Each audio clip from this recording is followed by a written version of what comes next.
வீடியோவில் நம்ம என்ன பார்க்க போறோம்னா, மீனராசிக்காரர்களுக்கு மே 2026 எத்தகைய ஒரு மாதமாக, பலா பலன்கள் நிறைந்த ஒரு மாதமாக, சயின்டிபிக் வேதிக் அஸ்ட்ராலஜி முறையில எதையும் மிகைப்படுத்தாமல் ஒரு கிரகம் ஒரு இடத்துல இருக்கும் பொழுது எது மாதிரி தாக்கத்தை கொடுக்கிறார், உங்களுடைய கர்மவினை எப்படி செயல்பட போகிறதுங்கிறது இந்திய வேத ஜோதிடத்து அடிப்படையிலான ஒளி தத்துவ பிரகாரம் பரிகாரம் அது மாதிரி விஷயம் மூட நம்பிக்கையில போகாமல் உள்ளது உள்ளவாறு பார்க்க போகிறோம்.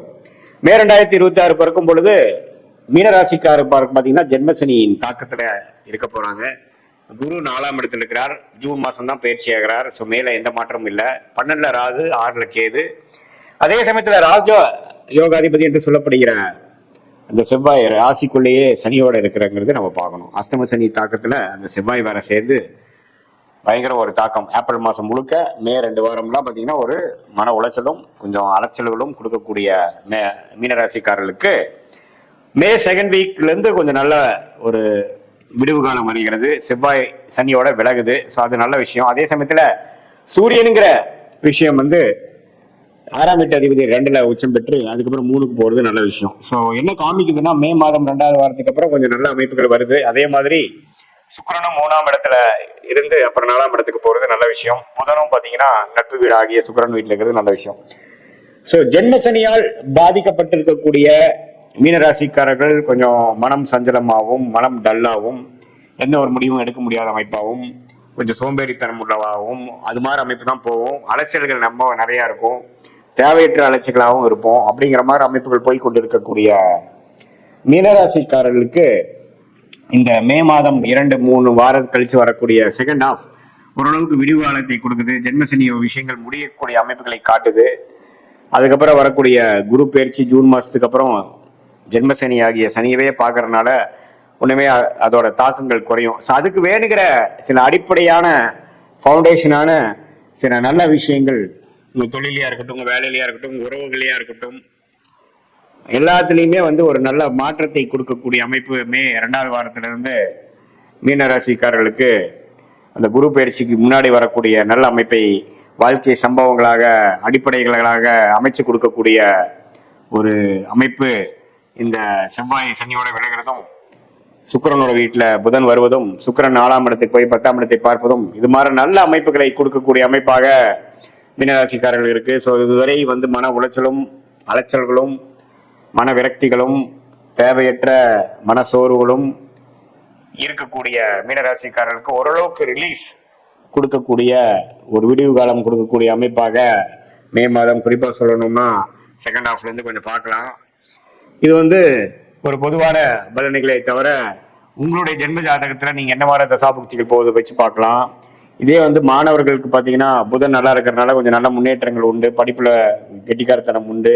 காம்படிட்டிவ் எக்ஸாம்ஸ் கிளியர் பண்ணக்கூடிய அமைப்புகள்லாம் இருக்கு. அதே மாதிரி உங்களுடைய ஜாதகத்துல எது மாதிரி புதன் இருக்கு, உங்களுடைய தசாபுக்திகள் என்ன லக்னத்துல பிறந்தீங்க, அதே மாதிரி அந்த லக்னத்துக்கு ஏத்த மாதிரி ஒரு நல்ல தசாபுக்திகள் போய் கொண்டிருக்கிறதா, அந்த தசநாதன் புக்திநாதன் உங்களுடைய பிறந்த தேதி, பிறந்த நேரம், பிறந்த முறை வைத்து வரக்கூடிய திருக்கணித பஞ்சாங்கத்துல எப்படி இருக்கிறார், ஸ்தானபலம் என்ன, திக்பலம் என்ன, திருப்பலம் என்ன, யார் யாரை பாக்குறாங்க, எந்த இடத்துல இருக்கிறாங்க, லக்னத்துக்கு எந்த இடத்துல இருக்கிறது, எந்த ஆதிபத்தை கொடுக்கிறார் அப்படிங்கறதெல்லாம் தீர நம்ம ஆராய்ந்து அதுக்கு பிரகாரம் நம்மளுடைய சயின்டிபிக் வேதிக் அஸ்ட்ராலஜி முறையில எந்த விதத்தையும் மிகைப்படுத்தாமல் ஒரு கிரகம் ஒரு டிகிரி அடிப்படையில இருந்து ஒரு டிகிரியிலையும் ஒரு கிரகம் இருக்க நீங்க பிறக்கும் பொழுது எது மாதிரியான ஒரு கர்ம வினை உங்களுக்கு கொடுக்குது, எந்த தாக்கத்துல நீங்க பிறந்திருக்கீங்க, எது மாதிரி வாழ்க்கையை வாழணும் அப்படிங்கறதுக்காக இந்த பிறவை எடுத்துக்கொண்டீர்கள் அப்படிங்கிற ஒரு விஷயத்தை புரிந்து கொள்ளக்கூடிய ஒரு அற்புதமான ஒரு சாஸ்திரம் தான் இந்திய வேத ஜோதிடங்கிறது நம்ம புரிஞ்சுக்கணும். சும்மா இது ஒரு ஃபார்ச்சூன் டெல்லிங்காக இந்நேரத்தில் இது நடக்குங்கிற மாதிரி சொல்லக்கூடிய ஒரு சாதாரண சாஸ்திரம் இல்லாமல் நம்மளுடைய பிறவி பயன் என்ன, நம்மளுடைய கர்ம பலன் என்ன, எது மாதிரி விஷயத்துக்காக நம்ம பிறந்தோம், நம்மளுடைய காலகட்டங்கள் எது மாதிரி காமிக்குது, எந்த தசையில எது நடக்கும், எப்போ நம்ம லைஃப்ல செட்டில் ஆகும், எப்போ எது வரைக்கும் நம்ம சேஸ் பண்ணணும், எந்த நேரத்தில் கொஞ்சம் அமைதியா இருக்கக்கூடிய அமைப்பு, எந்த நேரத்தில் அதிகமான உழைப்புகள் தேவைப்படுகிறது, எந்த நேரத்தில் இடம் மாற்றங்கள் உண்டு, எந்த நேரத்தில் வேலை மாற்றங்கள் உண்டு, கல்யாண விஷயங்கள், குழந்தை விஷயங்கள், வெளிநாடு விஷயங்கள் எல்லாமே நம்ம ஜாதகத்துல என்ன காட்டுதுன்னு தெரிஞ்சு அதுக்கு தகுந்த மாதிரி பாஸ்ட் லைஃப் எப்படி அதுக்கு தகுந்த மாதிரி தான் போச்சா, நம்ம ஜாதகம் சிங்க் ஆகுதா நம்ம லைஃபோட, பிரசன்ட் எப்படி, ஃபியூச்சர் எப்படி, எது மாதிரி விஷயங்கள் நமக்கு காத்து கொண்டிருக்கிறது, எந்த மாதிரி சாய்ஸ் நமக்கு வேண்டாம், எந்த கிரகம் யோகமா இருக்கு, எந்த கிரகம் அவயோகமா இருக்கு, 6ஆம் வீட்டு அதிபதி 8ஆம் வீட்டு திசையில நடக்குதா, விரக்திகளையும் பிரச்சனைகள் கொடுக்கக்கூடிய அமைப்பு இருக்கா, உடல் உபாதைகள்ல கேர்ஃபுல்லா இருக்கணுமா, உறவுகள் எப்படி, நமக்கு திருமணம் எப்படி, கலப்பு திருமணமா,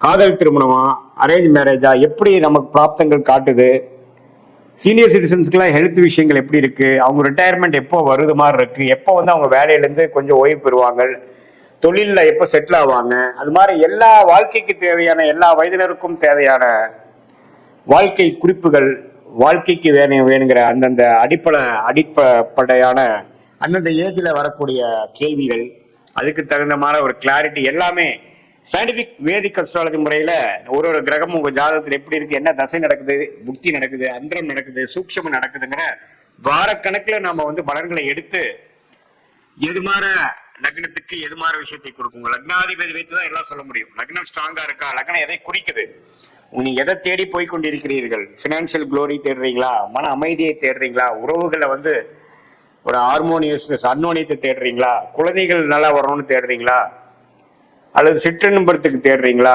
பேரின்பத்துக்கு தேடுறீங்களா, ஆன்மீக தேடுதல் உண்டா, எது மாதிரி விஷயத்துக்காக உங்களுடைய வாழ்க்கை பயணம் போய்கொண்டிருக்கிறதுங்கிறதா நம்மளுடைய ஜாதகத்துல புதைந்து கிடக்கக்கூடிய விஷயமாக சயின்டிபிக் வேதிக் அஸ்ட்ராலஜி முறையாக பார்த்து அது மூலமாக எது மாதிரி விஷயங்கள் நம்ம எடுக்கலாம், எது மாதிரி விஷயங்களை நம்ம தவிர்க்கலாம் அப்படிங்கறது பார்த்தோம்னா தேவையற்ற சமய விரயங்கள், தேவையற்ற பொருள் விரயங்களை தவிர்த்து நம்மளுடைய பிராப்தம் என்ன, நம்மளுடைய தோஷம் என்ன, நாம வாங்கி வந்த வரன் என்ன, எந்த கிரகம் நமக்கு சாதகமாக இருக்கிறது, அந்த கிரகத்தின் வேலை தொழில் படிப்பைக்கு நம்ம போனோம்னா நம்ம வாழ்க்கையை எளிதில் அமைச்சு கொள்ளலாம், எந்த நேரத்தில் அடக்கி வாசிக்கலாம், எந்த நேரத்தில் நம்ம வந்து கொஞ்சம் ரிஸ்க் எடுக்கக்கூடிய அமைப்புகள் நமக்கு நல்ல பலன்களை கொடுக்கும் அப்படிங்கிறதை நாம துல்லியமாக உங்களுடைய பிறந்த தேதி, பிறந்த நேரம், பிறந்த ஊரை வைத்து வரக்கூடிய திருக்கணித பஞ்சாங்கத்தில் வரக்கூடிய ஜாதகத்து மூலமாக பார்த்து அதையே இப்ப நம்ம சொன்ன கோச்சாரத்துல வரக்கூடிய இந்த குரு பயிற்சி, ராகு பயிற்சி, சனி பயிற்சி, இந்த மாத பயிற்சி நம்ம எப்படி பொது பலனா பார்த்தோம் பாத்தீங்கன்னா, அதையும் சேர்த்து வைத்து பார்க்கும் பொழுது ஒண்ணுமே துல்லியமான பலன்கள் எடுத்து அது மூலமாக நம்மளுடைய லைஃப் பொட்டன்ஷியல் என்ன, நம்மளுடைய கோல்ஸ் என்ன, எந்த நேரத்துல எப்படி செய்யலாம், எப்படி ஒருத்தருக்கு கூகுள் மேப் வந்து ஒரு இடத்துல இருந்து இன்னொரு இடத்துக்கு போய் சேர்வதற்கு, தெரியாத இடத்தை போய் சேர்வதற்கு அது உதவிகரமாக இருக்குது ஒழிய அது நாம தான் போய் டிராவல் பண்ணணும். கூகுள் மேப் உங்களை தூக்கிட்டு போய் விடாது.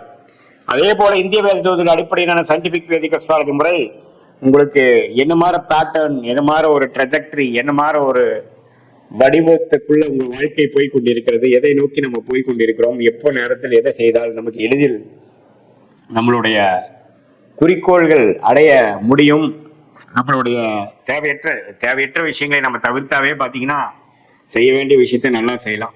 நிறைய பாத்தீங்கன்னா நம்ம டிஸ்ட்ராக்டடா போயிடுறோம், படிக்கிற விஷயத்துல இருக்கட்டும், வேலை விஷயமா இருக்கட்டும். பண்ணிய 1 வருஷம் 2 வருஷம் போனதுக்கு அப்புறம் தான் அது நமக்கு உகந்தது இல்லை, நமக்கு அது சரி வரல அப்படின்னு நினைக்கிறோம். அது முதலே நமக்கு தெரிஞ்சு வருமுன் காப்போம் அப்படிங்கிற ஒரு விஷயத்துல சயின்டிபிக் வேதிக் அஸ்ட்ராலஜி முறையில் நம்மளோட கர்ம வினைகளை கிரகத்தின் சஞ்சாரங்கள் மூலமாகவும் கோச்சார பலன்கள் மூலமாகவும் டிரான்சிட் அஸ்ட்ராலஜி என்று சொல்லப்படுகிற முறையிலையும் பார்த்து அது உங்களுடைய துல்லியமான தசாபுக்தியை வச்சு சிங்க் பண்ணி நம்ம பார்க்கும் பொழுது துல்லியமான பலன்கள் எடுத்து அது மூலமா வாழ்க்கையில் எதிர்நீச்சல் போடாமல் வாழ்க்கையில் ஜெயிக்க முடியும் என்று சொல்ல விரும்புகிறேன். மீண்டும் மற்றொரு காணொளியில் சந்திப்போம். நன்றி, வணக்கம்.